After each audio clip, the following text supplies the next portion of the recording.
Ini ada daiyah, kemudian educator, kemudian headmaster, kepala sekolah, trainer, dan asesor Ban PAUD. Oke, terima kasih. Silakan Umilia, disilakan. Mohon izin nanti di jadwal itu kita nih jam 12 itu sudah ditutup roomnya ya. Mohon izin Umi, silakan. Baik, mohon feedbacknya suara saya, Clear? Oh siap, Umi. Baik. Bismillahirrahmanirrahim. Assalamualaikum warahmatullahi wabarakatuh. Alhamdulillah wa syukrulillah wassalatu wassalamu ala rasulillah Muhammad bin Abdillah wa ala alihi wa ashabihi wa mawalah la hawla wa la quwata illa billah. Allahumma aftah lana hikmatak wa ansur alaina rahmatak min khazaini rahmatik ya arhamar rahimin. Puji serta syukur kita panjatkan kehadirat Allah Subhanahu wa taala yang pada kesempatan kali ini memberikan anugerah yang luar biasa kepada kita untuk hadir dalam webinar workshop untuk perangkat pembelajaran ya insyaallah, dan berasa seperti bungsu Bang Seot ini. Si bungsu kebagian waktu pat-pet-pot. Bismillah ya, semoga kita tetap mendapatkan ilmu ya, karena yang menghadirkan ilmu itu adalah Allah ya, yang menganugerahkan ilmu itu adalah Allah. Kita minta saja kepadanya. Baik, ini gimana nih, bentar. Oke.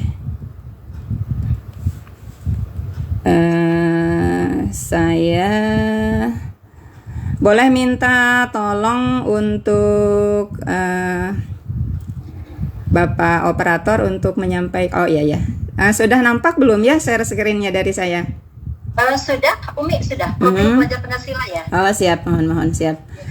Ya baik, kita mengarah kepada P5 saja secara langsung ya. Mudah-mudahan, karena apa, dengan P5 ini pertama tadi alhamdulillah berkelanjutan dengan Mamti ya, yang memang juga membidik tentang P5.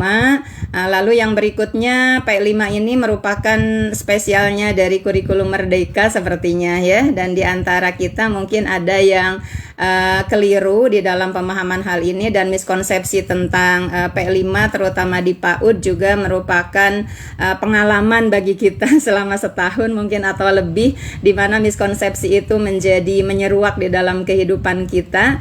Ternyata bukan hanya calistung yang tidak sesuai dengan tahapan perkembangan anak yang berapa tahun kita kemudian gencar untuk meluruskan. Nah, termasuk di dalam P5 juga ini ada beberapa yang harus kita perbaiki. Dan mari sama-sama kita kembali ke jalan yang lurus ya, rekan-rekan sahabat-sahabat pendidikan di PAUD, baik itu TK, RA, lalu Kober gitu ya, dan lembaga-lembaga atau satuan-satuan PAUD lainnya. Karena pembelajaran atau proyek Pancasila ini ya, proyek penguatan profil pelajar Pancasila ini bukan pembelajaran berbasis proyek gitu ya, seperti kemarin kita diskusikan sama Mamti. Nah, oleh karena itu apa-apa yang sudah tadi disampaikan semoga menjadi jalan pertaubatan kita ya, di dalam kita memperbaiki pembelajaran terutama tentang PAUD atau terutama tentang P5 ya. Baik, Bapak Ibu, sahabat-sahabat pendidik sekalian, ini berawal dari kompetensi apa sih yang ingin dihasilkan oleh pendidikan Indonesia ya? Terkait dengan kita ini nanti akan menghadapi menghadapi abad 21, bahwa kita harus menjadi manusia unggul di dalam di masa revolusi industri itu gitu ya. Nah, maka kalau quote-nya dari Mamti itu kemarin, pengetahuan itu gampang dicari gitu, tapi karakter itu butuh waktu untuk mewujudkannya di dalam diri kita. Butuh pengalaman-pengalaman yang itu tidak bisa digegas gitu ya. Oleh karena itu, karena ini sangat urgen gitu, sebagai tujuan dari pendidikan Indonesia, yaitu yang visinya itu mewujudkan pelajar Pancasila di dalam manusia-manusianya ya, maka inilah yang harus kita fokuskan gitu. Ini yang harus kita fokuskan. Nah, oleh karena itu makan roti manis gitu ya, tapi kalau saya dibalik mungkin isnya di tengah, karena ada sebuah yang saya dengar bahwa kreatif itu merupakan kecerdasan yang tertinggi, jadi bolehlah dia tuh yang terakhir gitu. Nah, Profi Belajar Pancasila ini merupakan ujung goalnya dari pendidikan kita gitu. Jangan jadikan sekolah-sekolah terutama PAUD ini menjadi pabrik-pabrik makanan gitu ya, pabrik-pabrik tata boga atau pabrik-pabrik yang lainnya, tapi ia semata menjadi sebuah pondasi, makanya disebutnya juga kan fase pondasi. Nah, pondasi ini memang tak kelihatan gitu, tak kelihatan mungkin ketika digelar karya seperti yang tidak bisa dipegang karyanya gitu ya, akan tetapi dia betul-betul menjadi sebuah basic dari berdirinya tiang-tiang yang kokoh, dari tegaknya ataupun indahnya jendela-jendela yang kemudian dibangun di atasnya, kemudian genteng yang juga kokoh yang berdiri di atas pondasi ini. Jadi untuk tenaga-tenaga kependidikan atau pendidik di PAUD, jangan merasa tidak terlihat oleh dunia tentang apa yang kita lakukan. Walaupun demikian, kita harus terus fokus kepada yang namanya goal profil pelajar Pancasila tadi. Dicapainya melalui apa? Dicapai melalui tadi ada intrakurikuler, ekstrakurikuler, P5, dan bagaimana budaya satuan di pendidikan, budaya satuan di lembaga pendidik, budaya di satuan pendidikan itu kemudian dibiasakan. Dan langkah-langkah untuk memahaminya bagi teman-teman yang di pendidikan anak usia dini dan juga di sekolah-sekolah lain, SDMI, kemudian SLTP, SLTA dengan berbagai macam namanya, sama seperti ini ya. Kita harus memahami P5 kemudian dengan benar sehingga tidak ada lagi miskonsepsi di dalamnya dan kita tidak tersesat di dalam dunia ini gitu ya. Kemudian kita juga menyiapkan ekosistem sekolah, mendesain, mengelola, mendokumentasikan, dan kemudian terakhirnya evaluasi dan tindak lanjut. Nah, tujuan P5 di PAUD itu apa? Pengayaan wawasan dan penanaman karakter sejak dini gitu. Karena betapa pentingnya buah itu diawalinya itu dari ditanamnya sebuah pohon, tidak tiba-tiba. Memang kita bisa beli gitu ya buah ke toko buah, tapi kan toko buah juga mendapatkannya itu dari petani buah. Petani juga hasil menanam. Maka hakikatnya pendidikan itu adalah hakikatnya basic pendidikan itu awalnya adalah di PAUD atau di TK dalam hal ini, yang beberapa kober juga yang ada usia 5 tahun bisa masuk ke dalam fase pondasi. Nah, kemudian alur perencanaannya bisa dibaca di buku dokumen pedoman yang sudah kami share. Kemudian juga tema P5 di PAUD ini yang kami akan fokus, karena kalau lembaga-lembaga atau satuan-satuan pendidikan lain tadi sudah dibahas. Ada Aku Sayang Bumi, Aku Cinta Indonesia, Kita Semua Bersaudara atau Bermain dan Bekerja Sama, lalu Imajinasi dan Kreativitasku. Nah, kemudian bagaimana dengan penentuan tema dan topik gitu, tergantung daripada tahapan satuan pendidikan kita berada di mana. Kalau kita masih baru banget gitu ya, maka kita berada di awal, nanti bagaimana penentuan temanya. Kalau kita sudah PAUD ataupun TK yang berkembang, bagaimana. Kemudian apabila sudah lanjutan, bagaimana. Nah, misalnya tahap awal, cirinya ataupun hal yang harus dilakukannya adalah kita menentukan satuan pendidikan dalam hal ini ya, menentukan 2 tema yang sama untuk setiap tingkat atau kelas paralel. Misalnya kalau hanya satu kelas bagaimana? Ya sudah, berarti ditentukan untuk satu kelas tersebut 2 tema gitu. Kemudian yang kedua, isunya juga sama gitu. Kalau misalnya di kita ada kelas B itu 3, ya 3 kelas itu sama lah gitu. Kemudian tema dan topik project juga ditentukan oleh satuan pendidikan karena ini awal ya. Nah, berikutnya adalah bagaimana jika tahap sudah berkembang. Wah, ini belum saya perbaiki nih. Untuk tahap berkembang, yang pertama adalah menentukan 3 sampai 5 pilihan tema. Jadi sudah, tapi nanti dipilih 2 gitu ya. Dipilih 2 dari 3 sampai 5 tersebut. Kemudian isunya sama, lalu mempersiapkan beberapa tema dan topik project untuk dipilih. Nah, untuk berkembang ini sudah ada kemampuan atau kekuasaan ataupun inovasi dari kita untuk memilih lah gitu ya. Kemudian yang berikutnya tahap lanjutan, satuan satuan pendidikan menentukan 3 sampai 5 pilihan tema, dipilih 2 sama ya. Kemudian setiap kelas sudah mulai menelaah isu yang berbeda sebagai pilihan gitu ya. Nah, kalau tadi sifatnya isunya sama. Kemudian peserta didik mendiskusikan tema dan topik proyek. Jadi peserta didik sudah mulai dilibatkan kalau bagi sekolah yang sudah tahap lanjutan. Kemudian dasar pemilihan temanya bagaimana? Pertama, tingkat kesiapan satuan pendidikan, pendidik dan peserta didik siapnya itu dengan apa gitu ya temanya. Kemudian isu dan topiknya yang sedang hangat. Nah, misalnya saat pandemi ya tentang bagaimana virus dan seterusnya. Kemudian disesuaikan juga dengan kalender belajar dan kalender nasional gitu ya. Misalnya kalau Agustus ya tentang Aku Cinta Indonesia gitu. Tapi kalau misalnya menghadapi Ramadan misalnya tentang bermain dan bekerja sama, misalnya santunan anak yatim dan seterusnya. Kemudian tema pun bisa dilakukan berulang. Inilah enaknya di kurikulum Merdeka ini gitu, karena kita tidak terpaku pada sekian belas tema yang ada distribusinya dalam setiap tahun. Nah, kemudian contoh pengembangan topik Aku Sayang Bumi juga bisa teman-teman baca di pedoman P5 ya. Di situ misalnya contohnya kebersihan lingkungan, maka kita akan tentang proyek membersihkan lingkungan. Kemudian kalau topiknya misalnya tanaman kesayangan, contoh kegiatannya adalah proyek merawat tanaman dan seterusnya yang kira-kira bisa kita pilih dan sesuai dengan satuan pendidikan kita. Ini juga contoh pengembangan topik di Aku Cinta Indonesia ya. Kemudian juga contoh kegiatan bermain dan bekerja sama topiknya. Kemudian ada juga contoh kegiatan untuk imajinasi dan kreativitasku, misalnya melukis gitu ya, menghasilkan karya lukis bersama, berarti kan itu bermain dan bekerja sama dimensinya. Nah, berikutnya adalah tentang alokasi waktu. Ini mohon maaf saya fokus langsung ke PAUD dari awal sampai akhir. Itu 1 sampai 2 proyek profi dalam 1 tahun ajaran. Pemerintah ini tidak menentukan jumlah alokasi untuk PAUD nih gitu ya, karena ada sebuah pengalaman dan juga betul-betul real bahwa 1 minggu pertama di PAUD mah kurikulumnya menangis bersama gitu ya, atau menularkan tangisan atau belajar untuk ditinggal di sekolah oleh ibunya. Jadi boro-boro ke P5 gitu ya, masih ada beberapa waktu di mana harus bonding dulu guru dengan anak, kemudian harus ada pre-nya itu banyak gitu.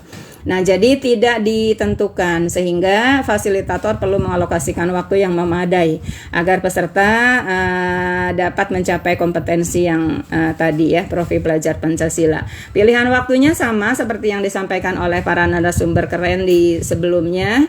Ada harian, ada pekanan, dan ada blok. Kemudian komponen modul project juga sama dengan yang tadi. Ada profil, ada tujuan, aktivitas, dan assessment. Lalu di profil modul kita tuliskan tema dan topik atau judul, fase atau jenjang sasaran, dan durasi kegiatan. Lalu untuk tujuan tadi seperti sudah disampaikan sebelumnya bahwa ada pedomannya gitu, tidak bisa ngarang, bisa dibuka di BSKP nomor 009 tahun 2022 ya. Oke.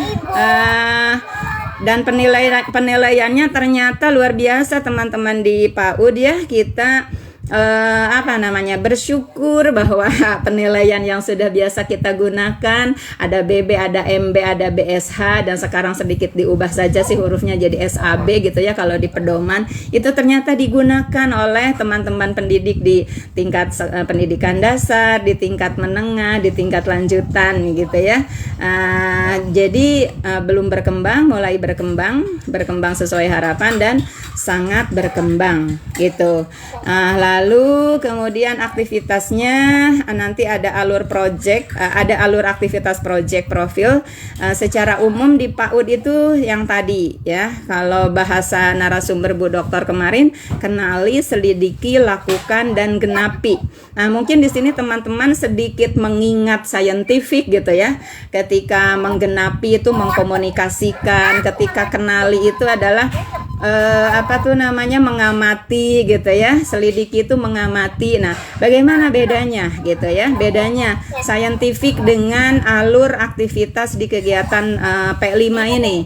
Jadi kalau saya jelaskan mungkin seperti ini. Scientific itu adalah pendekatan pembelajaran. Ia ada pada kurikulum manapun sebetulnya untuk bisa mengeksplor ya apa namanya tuh kekritisan para peserta didik. Nah, jadi tapi bedanya kalau scientific itu adalah guru yang kemudian mengajak anak untuk mengamati, kemudian bendanya juga bisa benda misalnya miniatur Istiqlal dibawa ke kelas gitu ya. Tapi kalau project itu adalah betul-betul pembelajaran berpihak pada murid, kemudian student center gitu ya. Misalnya anak maunya mengamati apa, mengenali apa, menyelidiki apa, melakukan apa.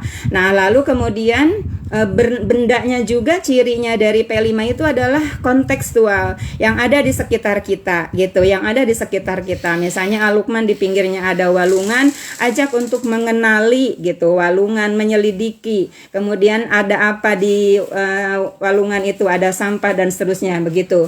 Jadi tidak usah kemudian kita menggunakan miniatur-miniatur yang itu bisa ada di kegiatan lain. Kalau di kegiatan P5 yang sifatnya kontekstual. Lalu di aktivitas juga harus ada penjelasan detail tahapan, kegiatan, dan asesmennya. Baik, ke asesmen. Asesmen ini yang saya baca di pedoman sih adanya formatif dan sumatif gitu. Cuma formatif ini ada formatif awal dan seterusnya.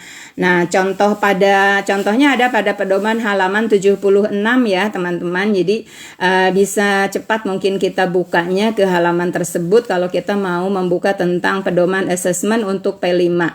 Berikutnya untuk menyusun raport ya, ada contohnya teman-teman ya pada pedoman halaman 125 gitu. Barangkali di scrollnya biar cepat. Di situ menyusun raport atau penilaian itu harus ada menunjukkan keterpaduan di antara berbagai kegiatan yang dilaksanakan di satuan pendidikan.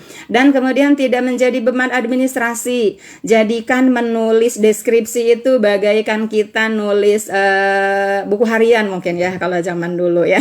Kalau sekarang mungkin nulis status gitulah ya, nulis status, cuma statusnya adalah tentang individual perkembangan anak kita. Dalam hal ini adalah di P5. Kemudian kompetensinya di sini utuh tidak parsial.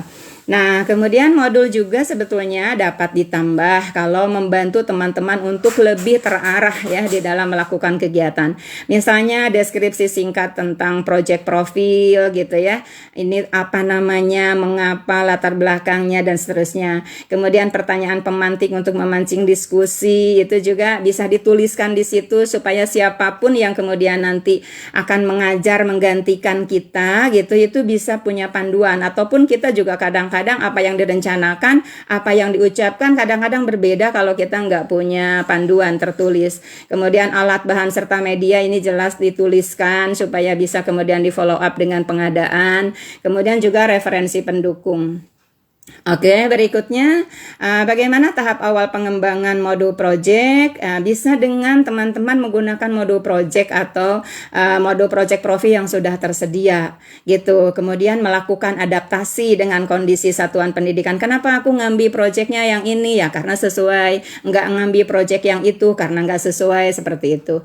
Nah, berikutnya tahap berkembang bagaimana? Tahap berkembang, kalau kita sudah ke dalam tahapan berkembang, kita bisa menggunakan modul project profil yang sudah tersedia, tapi sedikit melakukan modifikasi di beberapa bagian modul, baik dari topik, tujuan, aktivitas maupun asesmennya sehingga lebih sesuai dengan kondisi dan kebutuhan peserta didik.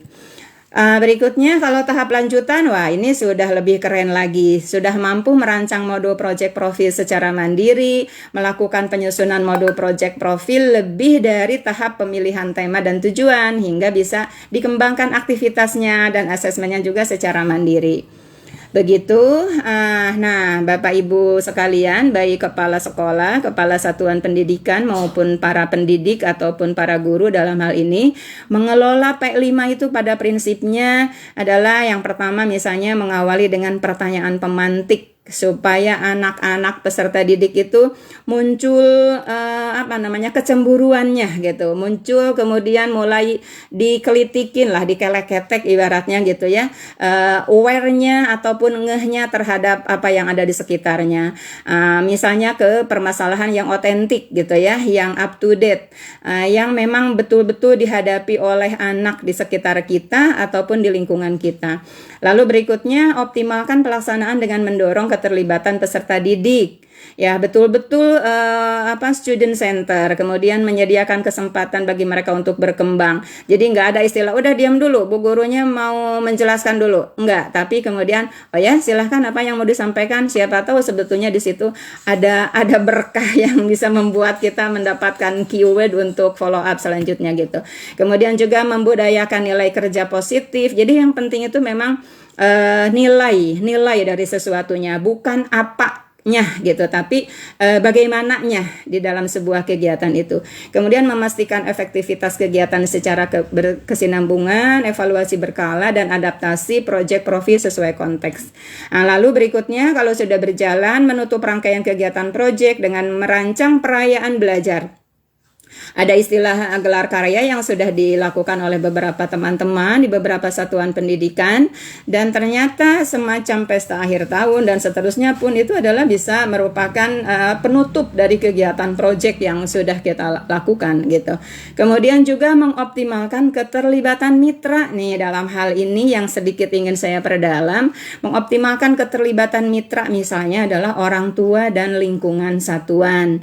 Apalagi di pendidikan anak usia dini, di mana bantuan dari orang dewasa itu lebih besar gitu. Stimulasi bantuan dari orang dewasa itu lebih besar, baik orang dewasa itu dari orang tua ataupun pendidik ataupun lingkungan sekitar di mana anak itu berada gitu. Nah, jadi dalam hal ini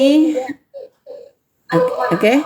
Nah, dalam hal ini saya sedikit ingin menyampaikan contoh proyek yang sudah dilakukan di Al-Luqman, yang tadi saya garis bawahinya ini melibatkan orang tua di dalam narasumber ya, di dalam narasumber sehingga anak mengenali, kemudian menyelidiki, melakukan dan menggenapinya itu yang kita nilainya gitu. Jadi tadi kata istilahnya ramijud juga nggak masalah produknya tuh gitu ya. Proyeknya juga walaupun bikin bolu bantat misalnya, bikin rempeyek gosong misalnya, kemudian berbicara juga sepatah dua patah kata, bahkan sepatah kata hari kemarin, sepatah katanya lagi hari besok gitu ya. Tidak masalah, tapi yang penting dimensi profil pelajar Pancasilanya itu muncul di dalam hal itu. Misalnya imajinasi gitu ya, bekerja sama, kemudian kecintaannya kepada bumi. Jadi yang paling utama memang adalah bukan produknya, tapi bagaimana kita menilai apa yang muncul karakter pada anak dalam kegiatan proyek gitu. Ini contoh misalnya adalah kegiatan membuat rempeyek hampas kecap. Karena kadarullah nih Al-Luqman ini di samping sekolah itu kan pabrik kecap gitu ya, pabrik kecap. Di sana kita suka menghirup wangi kecap setiap pagi sekitar jam 9, setengah 10 gitu. Dan kemudian kan anak diajak untuk mengenali aroma apa nih gitu ya. Kemudian dari mana nih aroma berasal gitu. Ayo dong kita kunjungan gitu ya. Kita endus nih di mana sumber aroma ini, ternyata ada di pabrik. Kita selidiki dari mana aromanya muncul gitu ya. Nah, kemudian kita lakukan misalnya dengan ternyata ini adalah yang suka dipasak oleh mama aku di rumah, ya udah kita beli yuk gitu. Nah, kemudian anak melakukan pembelian. Lalu gimana ya kalau anak kemudian diajak berbincang kira-kira dari hampas itu bisa dibikin apa saja dan seterusnya, dan jatuhlah pilihan contoh diantaranya adalah pembuatan rempeyek hampas gitu ya, hampas kecap. Nah, ini temanya adalah Aku Cinta Indonesia, karena sepertinya jarang-jarang di negara lain ada hampas kecap ya. Walaupun kecap sekarang sudah banyak ya di Arab Saudi, di negara lain juga. Baik, berikutnya, nah menurut teman-teman kira-kira dimensi apa saja nih yang dapat ditargetkan muncul ya dari kegiatan membuat rempeyek Kampas Kecap ini.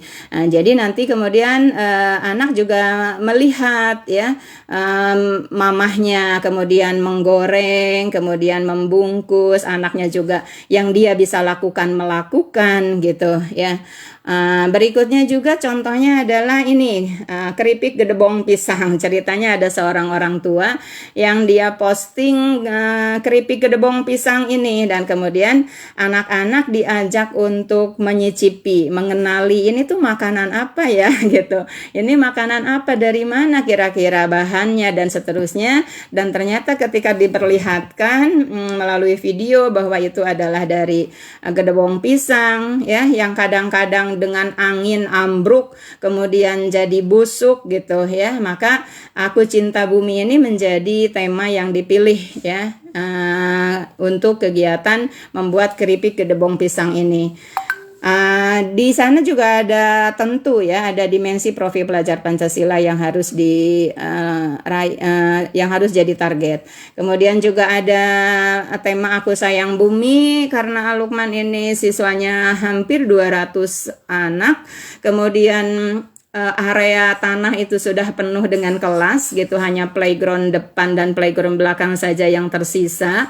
Maka tidak lagi kita punya kebun sekolah seperti dulu gitu. Maka kepedulian kita kepada bumi, mitigasi iklim yang sudah mulai meningkat gitu ya. Kemudian kita ungkapkan melalui tetap menanam tapi dengan teknik hidroponik.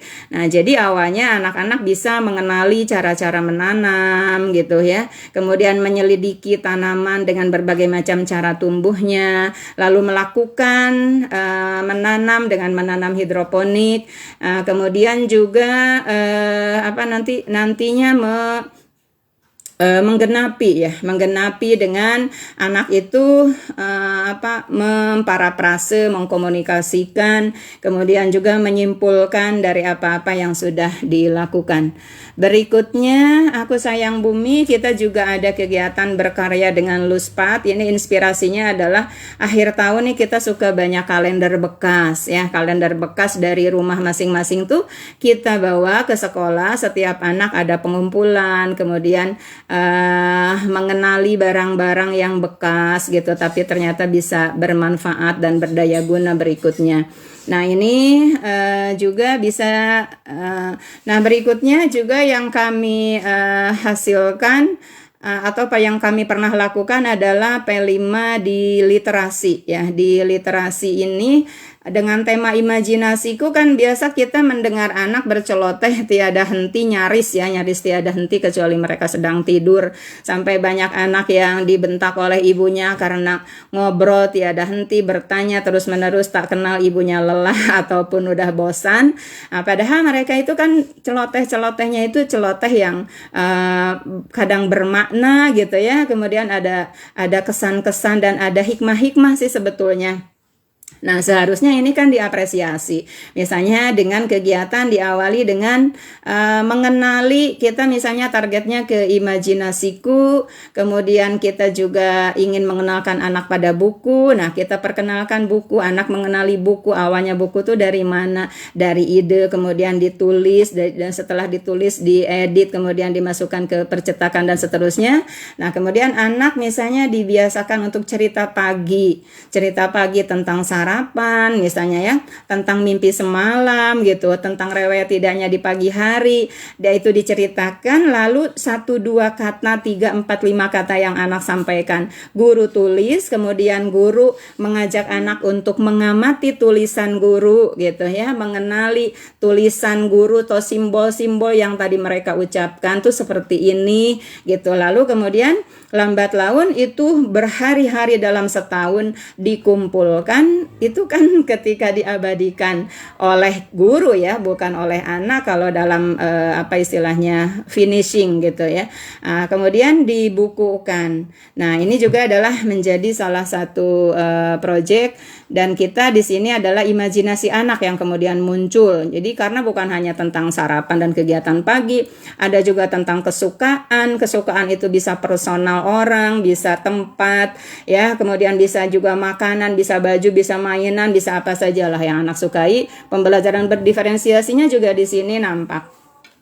Begitu juga masih imajinasiku tentang antologi puisi. Sebetulnya anak sih mencipta puisi belum bisa gitu. Hanya anak itu suruh mengungkapkan, lalu oleh kita dituliskan, lalu ditawarkan beberapa kata alternatif yang lain sehingga misalnya ada rima tersendiri di belakangnya. Nah, itu kemudian anak menjadi menemukan gitu ya, masukan-masukan kata-kata baru, lalu dia pun kan menjadi mengenali kata baru, mengucapkannya, kemudian dia berlatih melakukannya, dan kemudian kita paraphrasekan, dibacakan ulang, ini loh ide dari kamu, dan seterusnya, menggenapi dengan berbagi dalam karya literasi ini. Nah, itu saja mungkin yang bisa disampaikan dalam kesempatan kali ini, teman-teman. Adzan di masjid pinggir rumah saya sudah berkumandang. Barangkali ada yang mau dikonfirmasi, silahkan. Barangkali ada yang keliru dari apa yang sudah saya sampaikan, disilahkan. Oke, terima kasih Umi, paparannya luar biasa. Menarik sekali tadi yang P5-nya ya. Kan ada 4 tema kalau di PAUD itu ya. Tadi menarik sekali, kok ada apa sih, krempeyek hampas, tidak terbayang. Apalagi yang tadi gedebong crispy, tidak terbayang kok bisa dimakan gitu. Iya, betul. Luar biasa, keren P5-nya gitu ya. Apalagi sudah ada P5 literasi. Luar biasa keren, terima kasih Umi. Mohon izin Bapak Ibu peserta, kita masih ada waktu kurang lebih 4 menit barangkali untuk sesi tanya jawab. Silakan Bapak dan Ibu. Ada yang penasaran nih, luar biasa ya. Ini sudah jelas. Oke, ada Bapak dan Ibu yang raise? Oke, ada satu orang yang raise hand, Ibu Iis Gustiana TK apa ini ya? Oke, silakan Ibu Iis, silakan untuk di unmute. Iya, terima kasih, tapi ini masih berkumandang azan. Oh, masih azan ya, oke di sana. Di saya belum terdengar di Ciorai.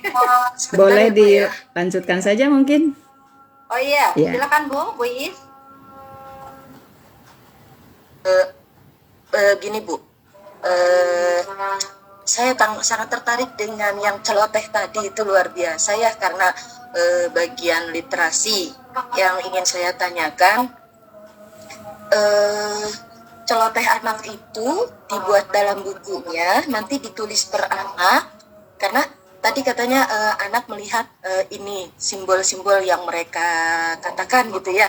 Itu kan tapi yang menulis kan ibu guru. Betul. Nah, yang saya ingin tanyakan, di dalam buku itu per anak itu ditulis celotehannya, dikumpulkan selama 1 tahun menjadi satu buku, atau secara keseluruhan aja tidak disebutkan namanya gitu Bu. Oh ya, siap, baik. Langsung menjawab saja atau dikumpulkan? Satu saja dulu. Siap, baik. Baik, terima kasih Ibu dari Al-Mahira ya untuk pertanyaannya. Ya, jadi kami alhamdulillah tahun kemarin kita ada 165 anak kalau tidak salah. Dengan 165 anak itu tetap walaupun banyak, untuk artinya kan signifikan untuk pembuatan buku ya. Kalau misalnya siswanya hanya 20 orang gitu, atau hanya 15 orang, satu anak satu halaman, itu belum mencukupi untuk memproduksi sebuah buku ya. Nah, tapi kemudian dengan 165 kita akhirnya punya celah bahwa kita tidak wajibkan seluruh anak gitu. Karena bisa jadi kan ada anak yang di kelas tuh pendiam gitu. Dia atau lebih banyak bergerak kinestetis, ataupun dia lebih banyak menggerak menggambar gitu. Nah, ini juga bagian dari rencana tindak lanjut yang akan kami lakukan. Jadi bukan hanya sifatnya bahasa ekspresif bagaimana anak mengungkapkan, tapi juga bagaimana anak mengungkapkan melalui gambar-gambar dan tulisan. Mungkin insya Allah tahun depan kita membuat komik anak atau misalnya karya lukisan anak yang kemudian dibukukan tapi ada cerita di pinggirnya tentang apa yang anak gambar gitu ya. Nah, jadi satu anak satu Bu, satu anak satu karya, dan itu juga tidak beres dalam satu hari kan ya. Tadi ada satu hari ini cuma satu kalimat gitu ya, kemudian pekan depan karena harus giliran juga kan dengan teman yang lainnya gitu, nanti pekan depan ada kegiatan tersebut lagi mungkin diulang kembali, lalu anak ada tambahan dan seterusnya. Nah, lalu nanti satu anak tersebut namanya ditulis sebagai penulis ya, sebagai penulis di puisi tersebut. Lalu juga bionarasi ya, bionarasi tentang anak tersebut, minimalnya ya nama, kemudian kelas, dari kelas mana, usia dan seterusnya. Jadi ini mudah-mudahan akan menimbulkan sebuah kesan bahwa aku tuh pernah punya buku loh gitu. Jadi ini dimensinya bisa bermain bekerja sama juga gitu ya, bisa imajinasi juga. Kemudian kalau temanya tentang misalnya Majalengka gitu ya, ada Panyaweyan kesukaanku misalnya ya, atau ada Taman Dirgantara kesukaanku, itu juga bisa ke Aku Cinta Indonesia gitu ya.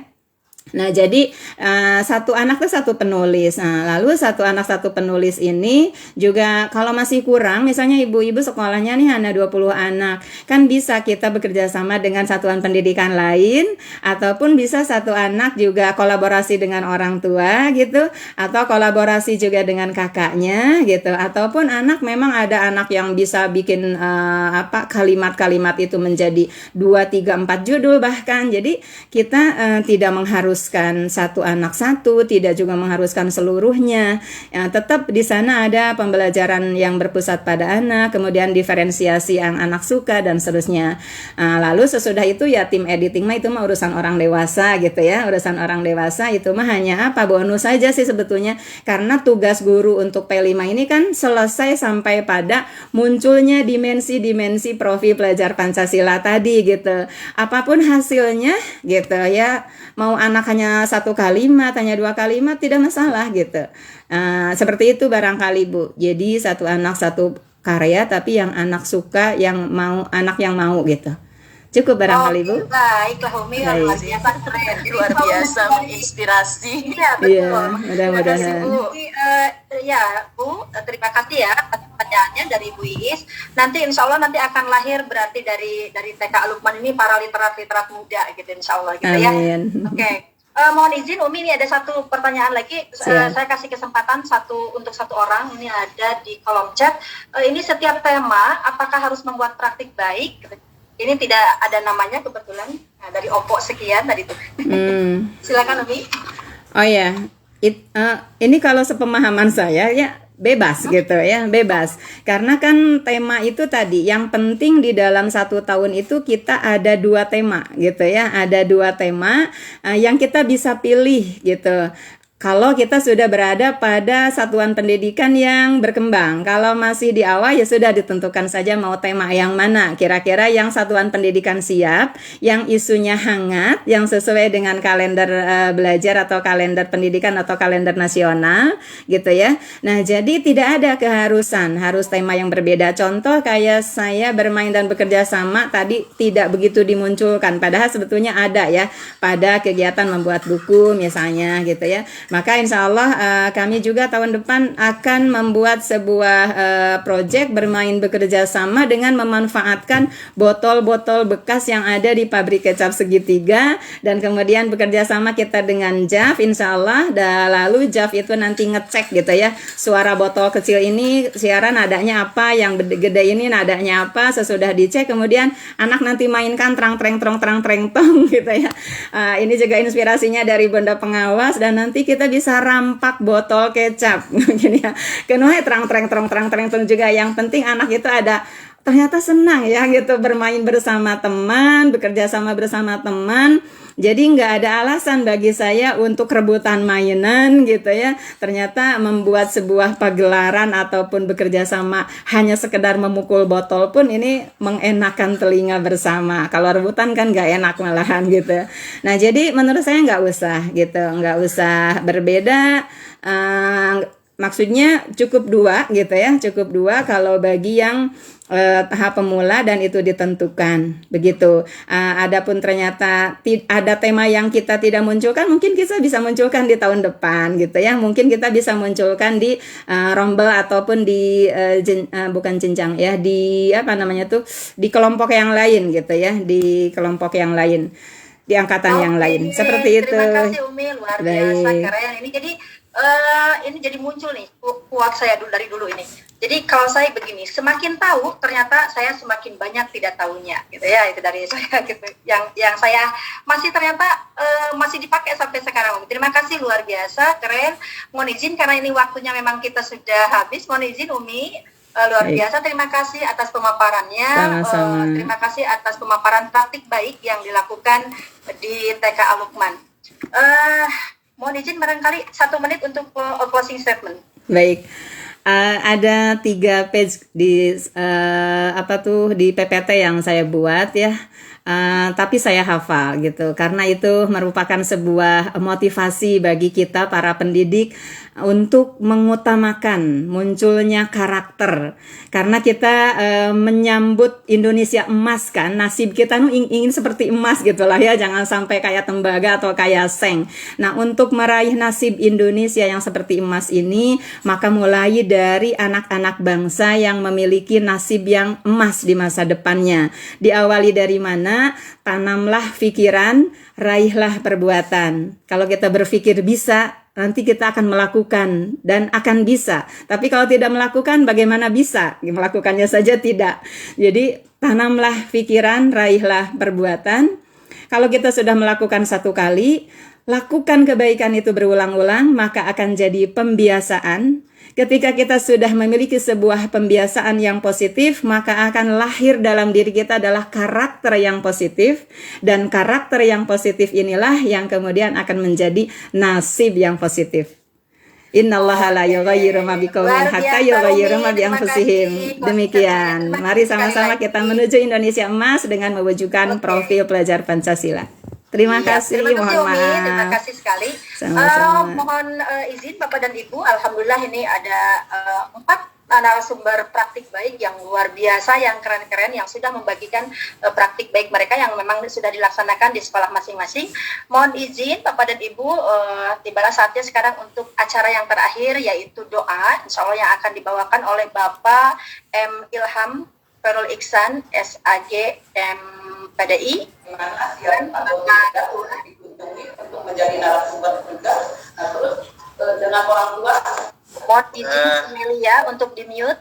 Bu Melia, mohon izin. Oke, silakan Bapak Ketua, ini kebetulan Bapak Ketua panitianya. Silakan yang akan memimpin. Terima kasih Ibu Nok ya, yang telah beri kesempatan untuk menutup kegiatan ini dengan pembacaan doa. Tapi sebelumnya saya ingin sampaikan juga bahwa kegiatan workshop ini merupakan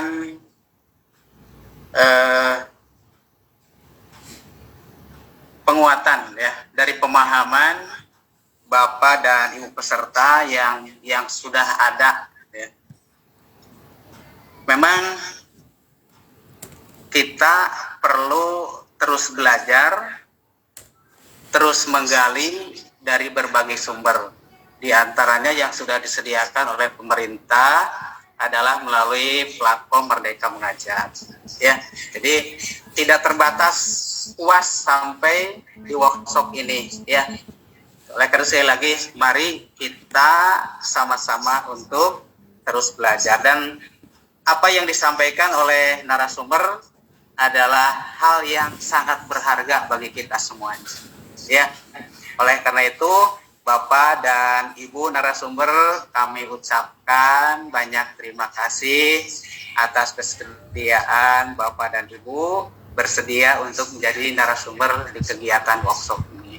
Ya, kami tidak bisa memberikan penghargaan selain ucapan rasa terima kasih yang sebanyak-banyaknya. Mudah-mudahan kebaikan Bapak dan Ibu, kesediaan Bapak dan Ibu dari sumber dibalas oleh Allah Tuhan Yang Maha Kuasa. Amin. Kemudian juga kepada para peserta, baik itu dari tingkat TK, RA, MI dan SD-nya, kemudian tingkatan menengah dasarnya, menengah ya, MTS, juga SMP, termasuk juga untuk tingkatan madrasah aliyah, kemudian SMA, SMK yang telah hadir, telah ikut kegiatan workshop ini. Saya juga ucapkan terima kasih, dan yang setia mengikuti kegiatan workshop ini lewat daring tercatat itu berapa tadi ya, hampir 279 yang tercatat.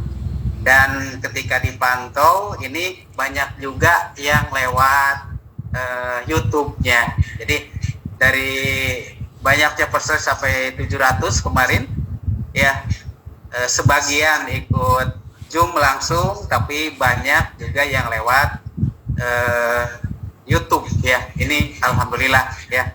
Begitu besarnya perhatian Bapak dan Ibu peserta.